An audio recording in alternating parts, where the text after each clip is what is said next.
Hello and welcome to Center for Victory's podcast of Your Best Day Yet. It's Center for Victory. We're here to unlock, reinforce, and enrich relationships through personal and professional development. I am Eric Guy, Chief Victory Officer at the Center for Victory. Here with me today, straight out of college break, is my daughter, Faith, and I've asked her to come on today because we've been talking all this month about collective vision, or actually vision. And today we'll be talking about collective vision. I've asked her to do this part because some of the stuff we've done together, she and I, along with our family and collectively with folks to create goals and vision, but also how we achieve those things. And so thank you for being here. I know you're a little bit nervous, but with all the other social media and stuff that you do, all the Snapgrams and Insta poses and everything. Insta poses, yeah. There it is. All right, but I really wanted you on here because we've done a lot together as far as goals, and this is how your mother and I have raised both you and your brother of really looking at what we want and things of that nature. But since you were tiny, we've always discussed your goals and vision with you. Take us back, Okay. What's your earliest memory of setting goals and vision or doing anything like so that? I was probably about 9, I think, and it was my level 5 year of gymnastics, so it's second lowest level, I guess, that you can compete. And I remember just telling Mom all the time, I was like, this is what I'm going to do, this is where I'm going to be, and just going over what skills I was going to have. And I remember specifically telling her, I was like, my two friends and I are going to make it to states. Every time I had a competition, it was like, we're going to make it to states together, this is what is going to happen for sure, I know it as a fact. And then those were the friends and I that made it to states. Mm-hmm. So I guess that was probably my first one. Do you remember anything about how I still help you reinforce that? Anything that you're doing?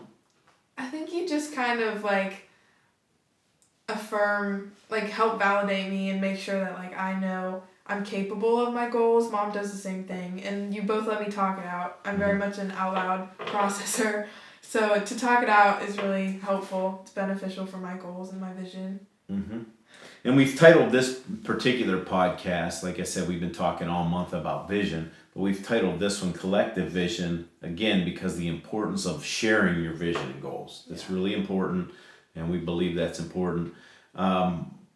First question, what should you share about your goals? I think you should share how you're going to go about them, or even just how you're working on bettering yourself towards that goal. Because I know a lot of my goals are just I want a 4.0 this semester. That was one of mine last year for our vision boards. And just kind of reiterating the fact that you're capable of doing them and that there's a plan and there's a way that you're going to get to that goal. Mm-hmm. So maybe that. And I do believe it's very important to share. Yeah. But it's important to pick out who you're going to share them with. Of course. If you would give somebody advice, who should people share their goals with? I think people that you can trust, just people that can also build you up. You want that kind of bucket filler type of person, someone who's going to encourage you through it all. I know I have a best friend who I share all my goals to, and with that support, I guess that really helps a lot. So. And you've talked about how your mother and I, do that for you. Yeah. There's definitely people to share it with and not share it with.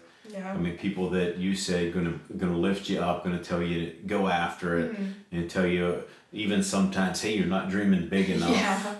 Yeah. You don't want the people that say, well, you can't do that, because they're coming from their mindset, and you really want somebody that's really going to build you up, to edify you, to say, yeah, let's go after it, go get it, whatever it takes, I'm right beside you, not the naysayers. Yeah.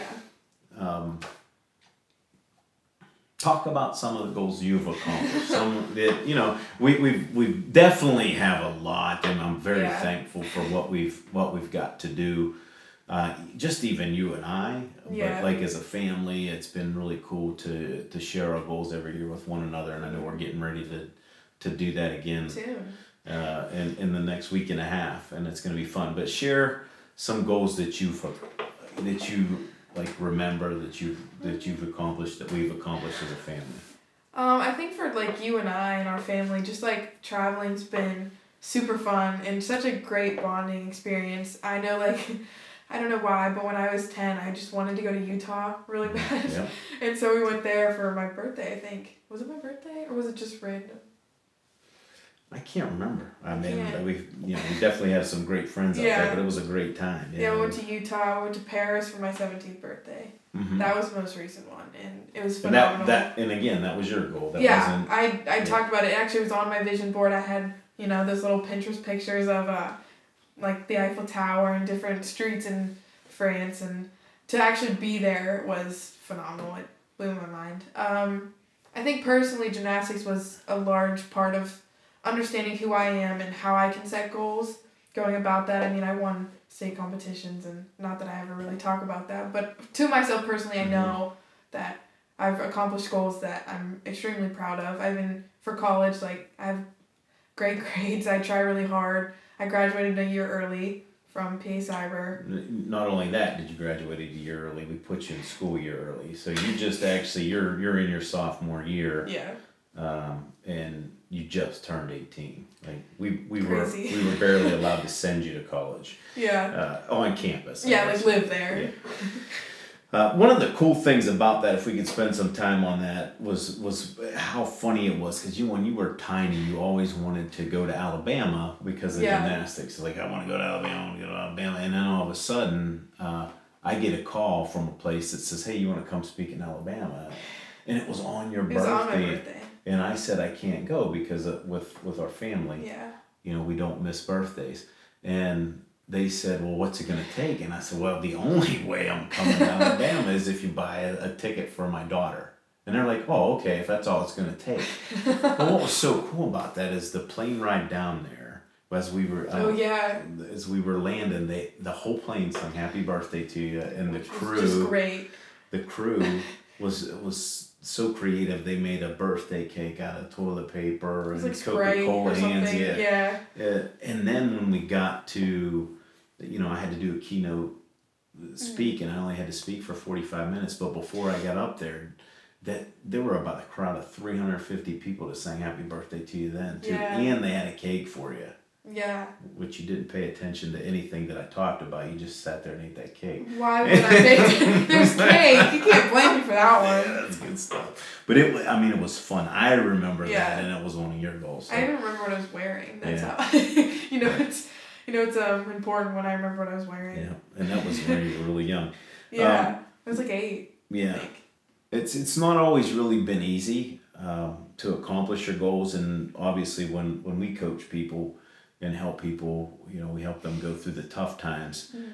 And I think people just think, I set goals and they just happen, right? You have to be able to go through that tough time. So talk about some of the most difficult goals for you to achieve in the journey that you went through with that. Do you have one or two that you could share? So probably going back to gymnastics, I fractured my L4 and L5, which is like your lowest vertebrae in your back, when I was about 12. And that was really a changing point because I felt like I lost my identity through that, because gymnastics was a big part of who I was. So to think about how that shaped me as a person was better than the small goals that I was setting. Was the fact that I guess God had other plans for me, that he was like, there's so much more to you than just this sport. Mm-hmm. You have this identity, you have this purpose outside of just the sport itself. So I think that was a big turning point for me. And then graduating early has been kind of a rocky road, because people look at you different when you're younger because they don't understand. And to be able to define myself by not what they say but what I am is that's been kind of a rocky road. But now we're on the rise. Yeah. So I'm grateful for that. This year's been an interesting one, but I'm excited to go about it in 2020. Well, I'm going to talk you up since you didn't.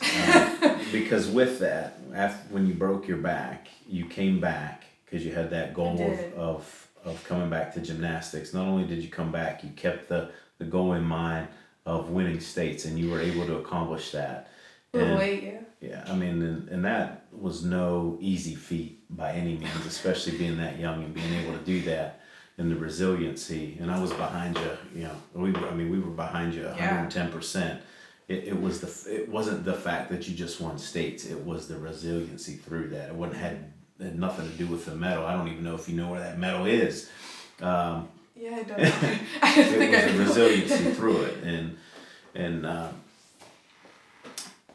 you know, it was a very good experience for all of us to see how goal setting. But the next point here, share with us some ways that like we as a family help one another reinforce our vision and goals with each other.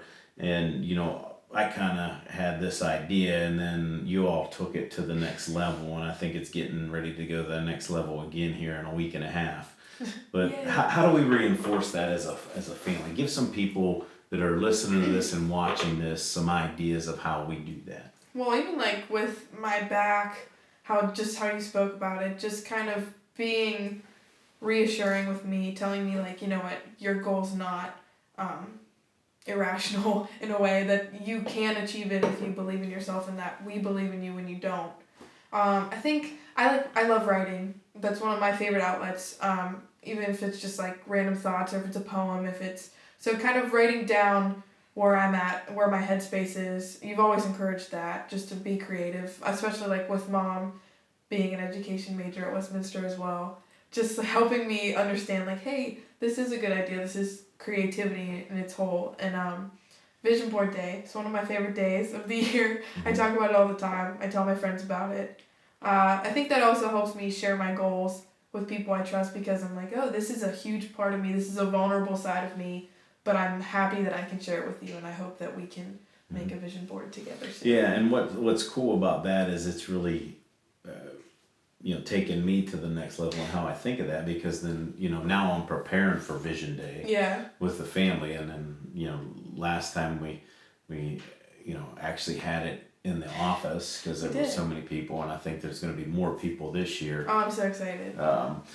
But it's really helped me try to get my mind around, okay, how can I help people more, and the questions that, but it's really helping each other understand, well, how can I encourage, like if you put something on your board, you know, well, why is that important to you? Help me understand why that's important to you, so I can encourage you, so I can, you know, and really understand where each other's coming from, and how important it is, and to see it, and then to reinforce it throughout the year. I mean, that's one of the big things we even do internally in the office here, is really to see, okay, how are you doing with this? You know, and like checking in about goals. I know you do that with Josiah and I a lot. Like you'll be like, oh, is your head on straight? Are you in line with where your goals are taking you? And to help us just remember, like, your dreams are not too big. That was actually my word of the year, was dream. Yeah. So I think just not ever having people who tell you to settle for what you're at currently, like that contentment is not necessarily okay. That you're just still going for that goal, you're still going for that dream, that it's not impossible. Yeah, and you can have both. You can have that contentment and the action towards the goal, absolutely. And you know, I'm going to toot your horn again, because one of the things that I absolutely love that reinforces it for me, one of the best gifts I ever have received was a little black book that you gave me for Christmas. Oh, last year. And you know, I carry it around. It's, you know, it's in my bag. I carry that around when I travel, and it's just a book of affirmations. But it's a way to reinforce that. And what we're helping people do is, you know, how do you reinforce that with people?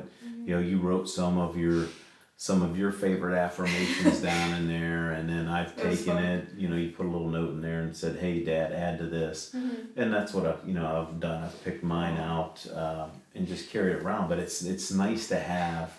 Especially for me, it's nice to have on those days alone on the airplane where it's like, you know, I wish I'd rather be home. I just remind myself who I am, what I want, where I'm from, who my family is. Yeah. So, you know, it's just another way to reinforce that for people. I think people think it's this big thing, and it's really just little things done consistently, day by day. Yeah. All right. Last question. What are some tips that you have? And I want you to think about this, especially for young girls who have big dreams and vision. What are some tips that you have for them? It's a big question. I think as someone who's always been, especially like the youngest friend, but not only that, but I have a lot of friends who are guys, and a lot of the time it can be hard to remember that this is what makes you different and that's a strength of yours, not a weakness. To portray myself as someone as I want to be an influence to people, but not only because I'm myself, just because of the things that I do and the light that shines through me, because it's bigger than me. My dreams are not achieved just because I'm myself, but because I have a bigger force out there. And I think for younger girls to be able to understand that they're not alone and that their dreams are possible, and to like stay true to who they are and find people who build them up, because girls can be mean and people can be mean, and it's easy to get caught up in being in the world and being of the world, but to just, I think, reiterate to themselves that they're capable and they're so much more than what they think. And a little sidebar here, just for if we have any dads listening. If you have a daughter at home, do the right thing. Show her the right things to do. Reinforce it in her. Reinforce her dreams. Don't downplay anything that she's doing. But there's something to be said, and this is my soapbox here. But I can when you usually when there's a strong female, there's a strong mom and a strong dad. But be a little bit of soapbox from me, a little sidebar here on vision. But if you want your little girl to accomplish her goals and to accomplish that vision, be there. Be present. Don't judge. Don't let her settle for just mediocre. Strive and be a good role model. So anyhow, two cents on always listening too, because a lot of the time I think people can feel that they're not being heard, or even if they're being heard but not listened to. So just also, I guess, to parents out there, to listen to your kid, because they have so much to say. There's so much they've thought about, and they're influenced by what you say, but you could also be influenced by what they say. So to not, I guess, stay closed-minded. Well, words are powerful from a parent. I mean, that becomes our conditioning. Oh my gosh, I can remember exactly what you and Mom have told me from years past. And one of our little quotes has become one of our core values in our company. Don't whine, shine. No whiners. I used to say that when I was coaching too. Yeah. It's a big one. No, and any other things that you want to say before I wrap this up? Okay. Well, I'm going to end with a quote that you've given me in that little black book. It's also on my letterboard upstairs. And I don't know. I love it. It when I'm feeling down, when the days I'm feeling down, I open it up and I read it and I'm like, yeah, that's good. But all it is, and this is really the quote. It says, simple. "You're gold, solid gold." And I just absolutely love that, because I know when you wrote that was from your heart, so it applies to me. Yeah, that was past the Pinterest quote board. So that's all for today, folks, and thanks for watching. Faith, thanks for hanging out. Hopefully we'll get another one here while you're home for a little bit. Make sure, folks, you leave this video a like and leave a comment down in the comment section if you can. We'd also appreciate if you hit the subscribe button as well as the bell icon to get notified when we post next. If you'd like more information, you can visit us at centerforvictory.com. And just remember, wherever you're at, whatever you're doing, make this your best day yet. See you soon.